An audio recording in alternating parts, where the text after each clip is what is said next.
मन का विश्वास रगों में साहस भरता है, गिरकर चढ़ना चढ़कर गिरना नया करता है। आखिर मेहनत उसकी बेकार नहीं होती, कोशिश करने वालों की कभी हार, कोशिश करने वालों की कभी हार नहीं होती। कि डुबकियां सिंधु में गोताखोर लगाता है, जा जा कर खाली हाथ लौट कर आता है। मिलते नहीं मोती यूं ही गहरे पानी में, बढ़ता दुगना विश्वास इसी हैरानी में। कहीं तो मिलेगा, कभी तो मिलेगा, कोई तो एग्जाम निकलेगा, कभी तो वो ज्वाइनिंग लेटर मेरे हाथ में भी आएगा, कभी तो मेरे घर में मैं उस ज्वाइनिंग लेटर को लेकर माता पिता के सामने जाऊंगा। कि बढ़ता दुगना विश्वास इसी हैरानी में, आखिर मुट्ठी खाली उसकी हर बार नहीं होती, कोशिश करने वालों की, मेहनत करने वालों की कभी हार नहीं होती। और अंतिम पंक्तियां उन सभी भाई बहनों के लिए जो छोटी सी असफलताओं से हार जाते हैं। 1 2 4 5 10 एग्जाम से, जीवन ही एग्जाम है, उससे हारते नहीं। उससे क्या सीखते हैं? अगर कोई आपसे लड़ने की चुनौती दे दे, लड़ने की चुनौती समझते हो ना, आपको कुछ उल्टा बोल जाए, चाहे आप कितने भी कमजोर सही, वो सामने वाला कितना भी पहलवान सही, एक बार को तो आपका खून सा खोल जाएगा, मन करेगा यही मसलदू लड़ जाओगे, चाहे वो तुम्हें पीट दे। क्यों लड़े तुम उससे? तुमने उसे ईगो पे ले लिया, तुमने उसे चुनौती समझते हो ना, जैसे कोई तुम्हारे सामने यूं कर दे,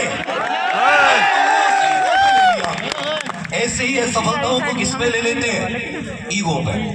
असफलता के सफलता एक चुनौती है, स्वीकार करो। क्या कमी रह गई देखो और सुधार करो। जब तक ने सफल हो नींद चैन को त्यागो तुम, देखो नींद और चैन को त्यागने की बात है। जब तक ने सफल हो नींद चैन को त्यागो तुम, संघर्ष का मैदान छोड़ मत भागो तुम, कुछ किए बिना ही जय जयकार नहीं होती। कोशिश करने वालों की, मेहनत करने वालों की कभी हार नहीं होती। अब सभी साथियों ने, जैसे कि मुझे यहाँ पर ज्ञात हुआ, अपनी सेल्फ स्टडी की मेहनत से या किन्हीं शिक्षकों के साथ उनके मार्गदर्शन में, आप में से बहुत सारे साथियों ने विभिन्न एग्जाम में बहुत अच्छी रैंक से, कोई यूपी पुलिस में, किसी ने जेल वार्डन में, किसी ने दिल्ली पुलिस में, किसी ने शिक्षक भर्ती में और अनेक एग्जाम में आपने कीर्तिमान स्थापित किए हैं। तो वो सोचिए, क्या वो पहले प्रयत्न में आपके सामने आए थे? अब किसी व्यक्ति से पूछो जिसके एग्जाम निकलते हो, जिसका सिलेक्शन होता हो, वो अपने पीछे एक पूरी कहानी बनाएगा, वो अपने पीछे की अपनी तैयारी की एक पूरी दास्तान लेके बैठा होगा, और जिसमें 99% उसने असफलता चखी होगी। केवल वो एक प्रयास उसका अंतिम ऐसा होगा जिसने उसके हाथ में वो दुनिया का ऐसा दस्तावेज जो उसके बारे में कहेगा कि ये मेहनती व्यक्ति है, जो बताएगा कि ये एक चमकता हुआ सितारा है। तो जब कोई ऐसा आज तक नहीं मिला तुम्हें जो ये कहे कि मैं गया पहली बार में, मैंने खूब इंस्टा चलाया, मैंने रील्स बनाई या मैंने रील्स देखी, मैंने अपना समय व्यर्थ किया और मैं पेपर में गया, मेरा पूरा पेपर सॉल्व हो गया। दुनिया में कितनी भी तपस्या कर लो, ऐसा इंसान नहीं ढूंढ पाओगे। लेकिन तुम्हें ऐसे सब मिलेंगे जो कहेंगे हमने बहुत ज्यादा मेहनत की, कई साल प्रयास किए, 10-15 एग्जाम में नहीं हुआ, हमने फिर भी हार नहीं मानी, हमने फिर से अपनी गलतियों को ठीक किया और आज हम 1 2 3 4 अनेक एग्जाम में सिलेक्शन लेकर बैठे। तो इसी के ऊपर एक कहानी सुनाऊंगा, एक सपनों की उड़ान। एक लड़का, आप लड़की समझ सकते, एक विद्यार्थी, एक अभ्यर्थी, घर से बहुत गरीब किसान परिवार से, माता पिता के पास बहुत कम संसाधन और पढ़ने के लिए उसके पास कोई ज्यादा संसाधन नहीं। ऐसा नहीं कि उसका पढ़ने में मन नहीं लगता था, लेकिन मन भटकाव, कभी किसी चीज में कभी किसी चीज में। और जब से सोशल मीडिया आई है तो अभ्यर्थियों का, युवा वर्ग का जो ध्यान है वो लक्ष्य से भटकाने में उसका एक बड़ा अहम योगदान हो जाता है। अब एक दिन वो लड़का या लड़की अपने कहीं से घूम फिर गया, कहीं से आया घर में, तो उसने देखा कि उसके घर पर उसके पापा से कर्जदार चिल्ला रहा है कि भाई हमने तुम्हें इतने पैसे दिए और तुम हमारा कर्ज नहीं चुका पा रहे, और बड़ी बेइज्जती उसके पिताजी की हो रही है। अब उस बच्चे को, उस लड़की को, उस लड़के को क्या करना चाहिए? क्या मेहनत करके उस माता पिता के बोझ को कम करना चाहिए या अपना समय व्यर्थ करके केवल माता पिता के अपमान को होते देखते रहना चाहिए?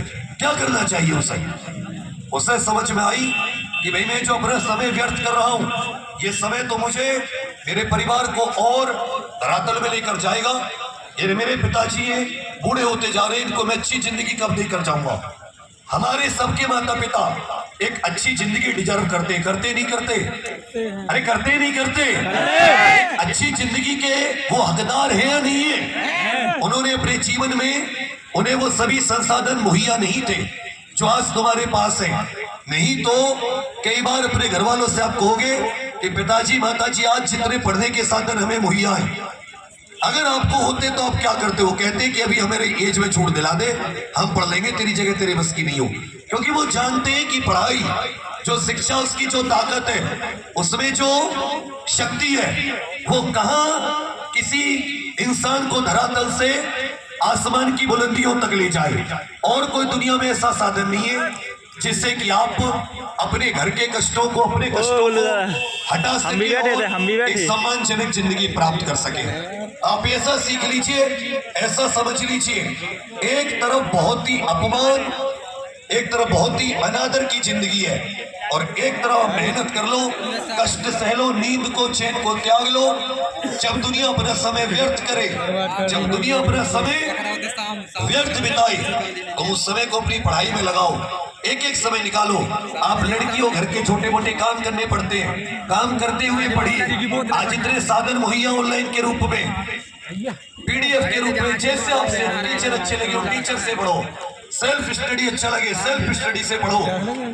जैसे एक एक समय का यूटिलाइजेशन केवल किसको?